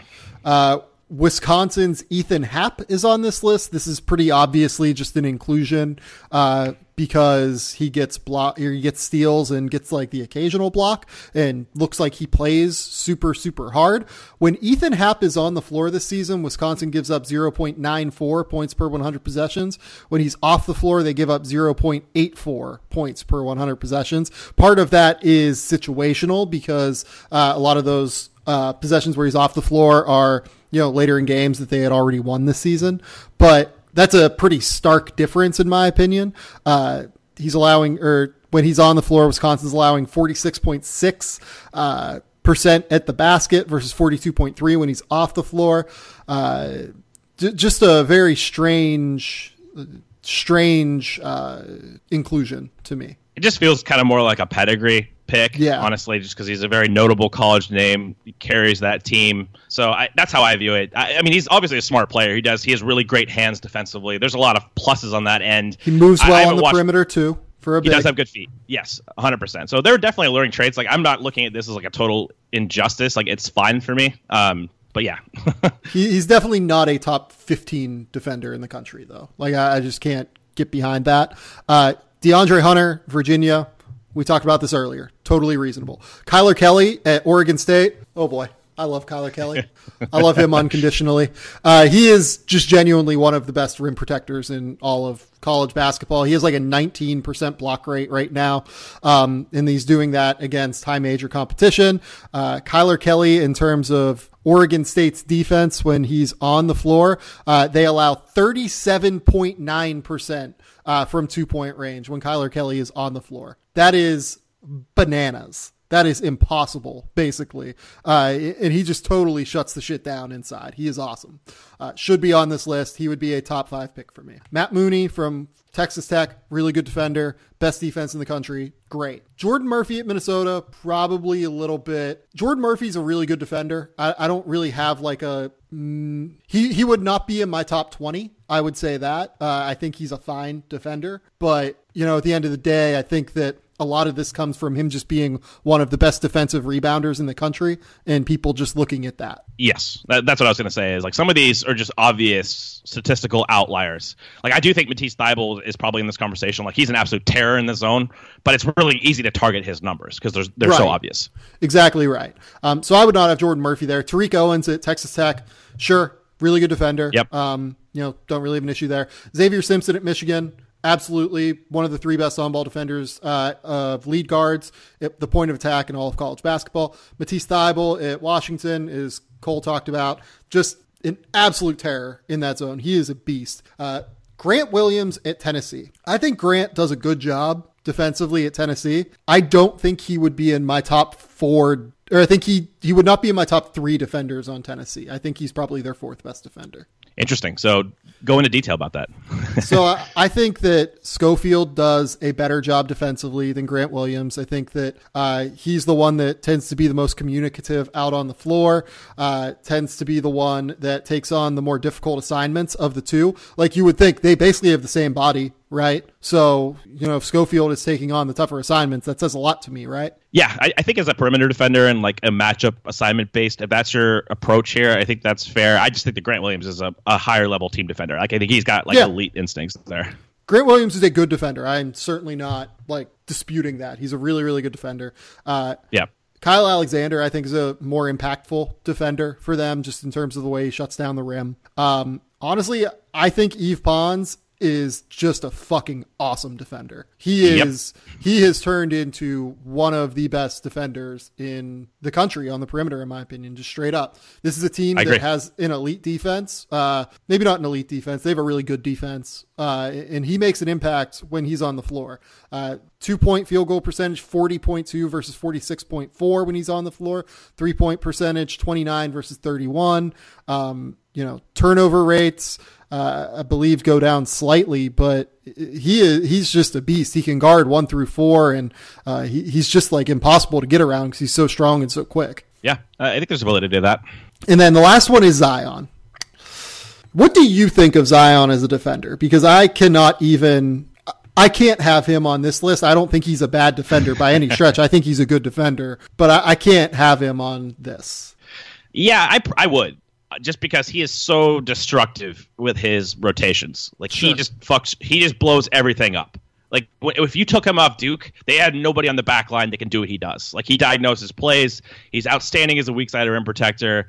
He's a riverboat gambler, though, man. Like, he takes so many gambles. Like, that's why, this is another one of those numbers picks, I think. Obviously, like, the splash plays are there, so when you watch highlights, you see the dynamic blocks. Like, that rotation he had against Hunter, we didn't mention that in the matchup, where he literally mirrored Hunter from across the other side of the key, and so when Hunter went up and just blocked it. It was incredible timing on that. So there's some high-level stuff that he does, but at the end of the day, is he the most disciplined defender? No. Off the ball, is he the most engaged all the time? No. But, like, he creates havoc. Like, he... maybe more than anybody on this list. Like, he, as a backline defender and just blowing up plays, jumping, passing lanes, he does that as well as anybody in the country. Right. And I think that that's reasonable. I think it's reasonable to have him on this list. I personally would not, but I understand what they're going for here because he does genuinely instill fear in opposing teams, right? Like, you have to know where he is defensively on the floor at all times. Yes, you do. So, like, I have complained about 6 of these people, right? So, like, the next question is, like, who would I put on it, right? I think that they missed 2 of the 5 best defenders in college basketball. They did. I would say Charles Matthews is the best wing defender in the entire country. It is egregious to not have him on this list. And then Trey Jones is one of the, let's say 3 or 4 best point of attack defenders in the country. I would say Xavier Simpson is up there, and I would say Ashton Hagans. Hagans and Trey are basically similar level talents, just in totally different schemes to me. Like, if you want to play an aggressive, help heavy scheme where you have him come down and try and force live ball turnovers and create pick sixes, I would take Hagans over Trey. If you are trying to have a defense where you pester at the point of attack, your on-ball defense is just to essentially slow down the opposing team as they get into their sets, and then to dissuade penetration, I would think Trey is the pick. What do you think of that? I think that's fair. I think that Trey's an unbelievable defensive player. Like, his mirroring ability on the ball, his ability to pressure the ball, but also anticipation off of it. He's like the total package for me as far as a point guard defender, because at that size, it's really hard to be good defensively, and he's definitely a plus in college, like a huge plus in college. I think he's actually going to be a plus at the next level as far as his ability to defend at the pro level. So I think that's one of the huge omissions here.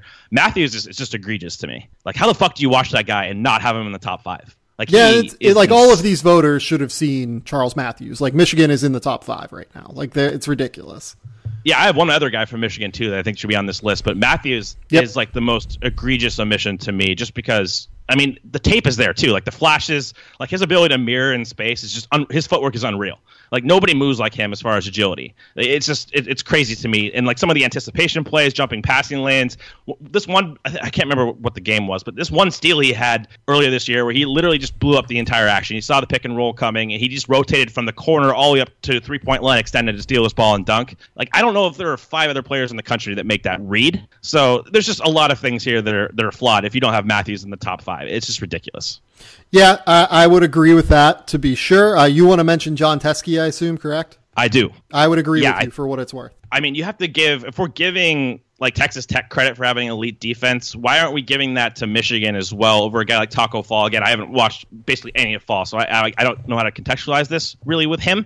But it's hard for me to imagine there are 14 other like more impactful defensive players. Like you could probably name like 5 or 6 potentially in the college, but the way he defends pick and roll in that scheme, just his attentiveness to detail, like he has to be in your top 15 if you're making a college-based award on defense.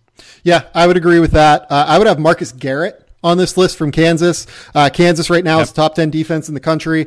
Dedrick Lawson, not really a great defender. LeGerald Vick, I think, has gotten better, but is still not necessarily a plus in that regard. Devon Dotson is a good defender, for sure, but Marcus Garrett's the guy that makes that defense go. Just takes on the toughest assignment on the perimeter every single night. He can guard 1 through 4. He does make things happen in terms of creating live ball turnovers. That's just, to me, he definitely needs to be on this list. I would look at Kavarius Hayes at Florida. He is a monster. He is a pretty good rebounder. He's an elite rim protector. He does a great job guarding pick and roll. He creates live ball turnovers because he has really good hands. I am overall a big fan of Kavarius Hayes. I would also point out Christian Doolittle at Oklahoma. He is tremendous. He is 6'7" with like a 7-foot wingspan, can guard legit 1 through 5. Doesn't necessarily create the action plays, but they're just able to throw him on just about anyone in the country, and he makes an impact every single time.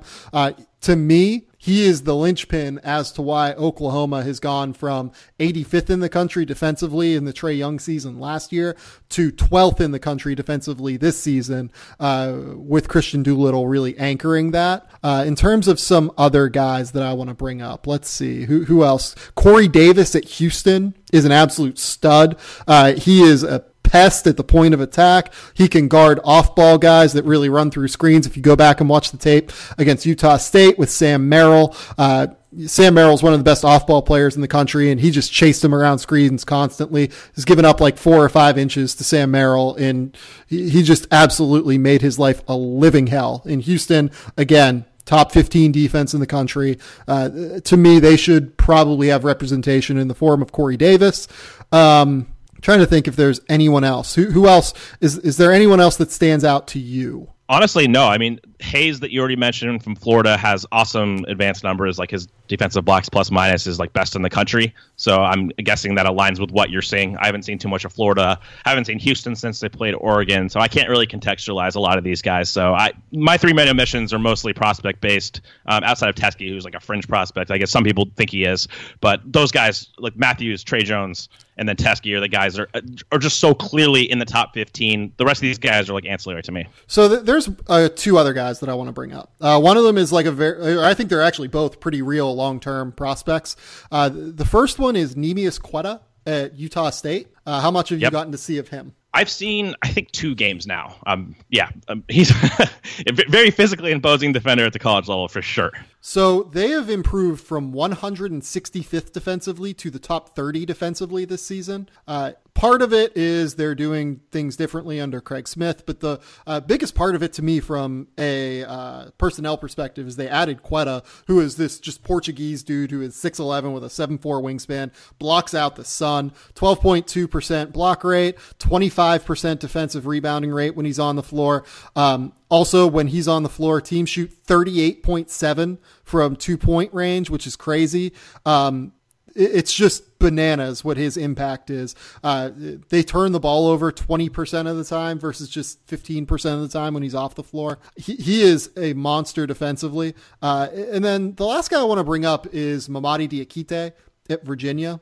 I think he might be, I get why you can't put him on this list because he is playing like 18 minutes a night. You know what I mean? Like he's not playing a ton of minutes, but he is just an absolute beast on defense. He blocks the weak side of the rim. He just destroys pick and roll action. His feet are so good. He's just so fast. And he recovers so quickly within the context of that scheme because you show and recover out. He just destroys everything that opposing teams want to run out at the top. And then you throw in the fact that he is a really imposing weak side rim protector due to that length. Just an absolute monster. And you know what? Like if we are going to talk about Virginia, Jack Salt is a ridiculous defender on the college level. He is like, you can make a case that he is more important to their scheme than DeAndre Hunter defensively, I think. You can make that case. Absolutely. I think that all these guys do something a little bit different, which is what makes Virginia so unique. I get giving Hunter the recognition. He's kind of like the shutdown guy where you put him on the best wing scorer. Like he defended Nickeil Alexander-Walker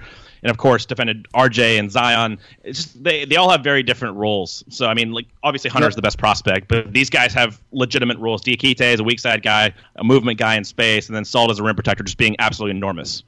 In regard to, like Romeo Langford, I don't know that I would put Romeo on this list necessarily, but really good defender. Matt McQuaid, I think, has an interesting case at Michigan State. Matt McQuaid, he's playing around guys that I wouldn't exactly call terrific defenders at Michigan State. Like, Nick Ward has his problems out in space, right? Cassius Winston is not a great point guard defender. They've been missing Josh Langford for a little while now. Xavier Tillman's still a pretty big body defender. Kenny Goins, I think, is a pretty good defender, but I think McQuaid is kind of the linchpin of why they have a top 10 defense right now. They're obviously also just so good as a team. They rotate as one. They do a great job of making sure that there are no real breakdowns consistently. They've played together, that group, for so long that they really do move as one within the context of that scheme. So I would say McQuaid is the standout. I don't know that you have to have him on this list necessarily, but there are guys on this list that I think he is better than defensively. And just for context too, just with defensive blocks plus minus, they have two guys in the top 10, Tillman and Goins. So just for the record, and Tillman's number 1. He's tied with Hayes and Tariq Owens. I haven't watched Michigan State since the beginning of the season just because they don't have a lot of interesting guys to me. So I can't really speak to the eye test with any of these guys. Just something to bring up. Yeah, no, for sure. And I'm sure that part of this list is that, folks went and pulled up the Ken Pom machine and looked at, block percentage, Kyler Kelly, let's go for it. Steal percentage, Matisse Thybulle's up here. Let's go with Matisse Thybulle. And Ashton Higgins is up here. Let's go with Ashton Higgins. But I think that there are a lot of really good defenders that this kind of list does a disservice to be honest. We didn't even mention Josh Reeves. I think Reeves has taken a pretty small step back this season defensively, but he's a better defender than most of the guys on this list. I can't believe I forgot Josh Reeves, dude. That's very not to form. Josh Reeves is one of the best off-ball defenders in the class. I think he's rated on the ball, but I don't know if you get a better off-ball defender. I think Matthews is the best on-ball kind of perimeter point of attack defender who's also pretty good on the ball, very good on the ball. Reeves is elite off the ball, but I don't know how you really reward that. It just seems like he should probably get more press because he does create steals. His combination of steals and blocks historically has been really ridiculous, especially for a 6'4" guard. So I guess they're just not getting the proper notoriety with Penn State this year. Yeah, I mean, the reason for that is that they're 7-12 and 0-8 in the Big Ten. You know what I mean? Most of that has to do with their offense. Their offense is just miserable to watch. It's a tough look, but Josh Reeves is just an absolute stud defensively. Again, much better than most of these guys on this list. So, I just wanted to give a lot of players that weren't on this list some love because, again, I think that something like this does a disservice to a lot of really, really good defenders around the country. Yeah, I probably made some omissions as far as forgetting guys. I didn't put together a list before this. I was kind of just working off what this 15 list was and the obvious omissions that were there. But yeah, just my last note here is I think Brandon Clark is number 1. Again, I think that he is the best defensive player in the country to me. Yeah, and look, I'm not saying I'm infallible when it comes to this stuff either. I'm sure that I'm forgetting some of these guys too, and I'm speaking on it pretty strongly.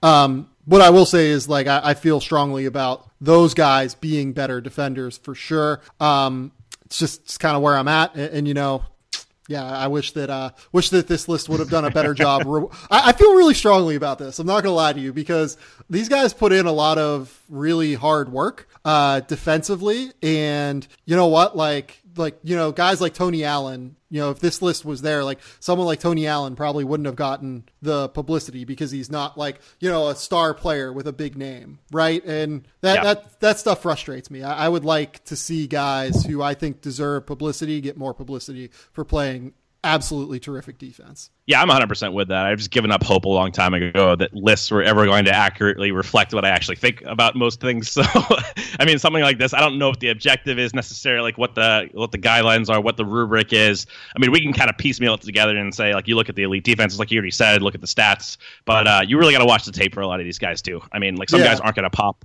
on every single stat line. You really have to understand the impact of what they do specifically. So I just don't put a lot of stock in a list like this, but I totally agree with you. I would like to see guys that are less heralded, even guys that are heralded, but just don't get the proper amount of credit, get that due. I think in an ideal world that would happen. Yeah, like Corey Davis is sitting here with a 2% assist rate and like a 0.2% block rate. He's a guard, so like he's not going to get rebounds. He's not going to put up like the traditional counting stats defensively, right? But you go back and you watch that Utah State tape, you watch what he does to opposing point guards in the AAC every single night. You talk to coaches in the AAC. Oh man, they do not like playing Corey Davis. That guy is miserable to play against. And like, to me, he's like kind of the poster child for something like this, because to me, that's a senior on a team that is in the top 20 in the country right now, on a defense that is in the top 15 in the country right now. That's the kind of guy that should be getting the publicity that is deserved in these cases. Yeah, and I guess just a general point, my last one is like traditionally in a mainstream sense, we kind of suck at evaluating defense and like what actually makes defense work. Like even in the draft community, like Hunter is a very known commodity, but people don't like him as much because he doesn't get steals and blocks. Like because he never gambles at all. He's like the most technically sound defender for the wing in the class. Like he just doesn't make mistakes usually, and he doesn't try to get steals like Zion or create events. So there's a lot of different ways we can contextualize defense. It's not just generating events. It's not just staying in front of guys in space. It's how you impact like the overall scheme. Like some of the points you made up about a guy like Teskey, for example, like those guys have a dynamic impact. And if we're going for college defenders, it's not just in the pro spot. Yeah, I think that we can do a better job of contextualizing defense, but I have my reservations that's ever really going to happen. Yeah, I mean, I think in a lot of times it's difficult because it requires you to watch the game. It requires you to have a sort of understanding of basketball concepts, which I think is really tough a lot of the time. Like just, writers have a lot of work. You know what I mean? Like there's a lot of work that has to go into just producing work and reporting and everything like that. Like I get it. I think it's not the easiest job in the world, but I look at, a list like this and again, I just get a little bit annoyed. That's where I'm at on it. And watching games is an enormous novel concept too. So, but I agree. Time restraints are definitely to condemn a list like this to some extent, but really do wish that people would watch games more and like actually put the time in. But again, ideal society. Yeah. And like, look, like I've shit talked, college basketball media enough. You know what I mean? Like, there are a few people that I think are very, very good and are capable of putting a list together like this. But for the most part, I don't think that they are. This is not like the NBA where, you have people night in and night out evaluating and watching what's happening and everything like that. It's a much more narrative based sport. It's a much more, what does this win do for your potential NCAA tournament berth kind of deal? That's frustrating. And I think that's where, like for instance, Kim English tweeted about this a few, I think it was like right around the turn of the year. He just gets frustrated with the college basketball media not talking enough about what's actually happening on the floor, as opposed to just talking about, what is actually, what does this mean in the grand narrative of it all? NBA writers do a much better job of that than college basketball writers, I think. Yeah, and I really just stick to prospect talk. I mean, I want all these kids to succeed, but my wheelhouse is more just in the projection and not really dealing with all the ancillary college basketball stuff, because that's just opening an entire different can of worms. No question. Cole, tell the people what you've got going on. I wrote a piece on the Stepien later last week about big boards and kind of how to approach draft strategy, kind of debunking a lot of what we value in big boards and all of that. I just think it's become like a big board centric culture for the draft talk, and I don't think a lot of the discussion actually has value. So I go into that and kind of how we should approach the draft from a strategy standpoint. One quick note I wanted to make about our discussion earlier via trades for Mike Conley, just so we have this on the record. Miami Heat are an interesting team there. Just because of their culture, and they have some movable pieces. I don't want to go into that because we've already talked about that in depth, but just for, I guess, on the record podcast points. As usual, you can follow me on Twitter at Zwicker and continue to listen to this podcast. Yep. We'll be back at some point with Cole next week. I'll be on with Dieter at some point this week. Dieter doesn't know this yet, but we're going to talk about All-Star voting and, who should be an All-Star and who shouldn't be. So, I would just keep tuned in for that. We'll be back maybe Thursday with that is probably the best time for it. Go subscribe to the podcast on iTunes, SoundCloud, Google Play, Android, whatever podcasting app you listen to. We're up on that podcasting app. We're up on that distribution service. What do you call these? I don't know. Syndication things, I guess, something like that.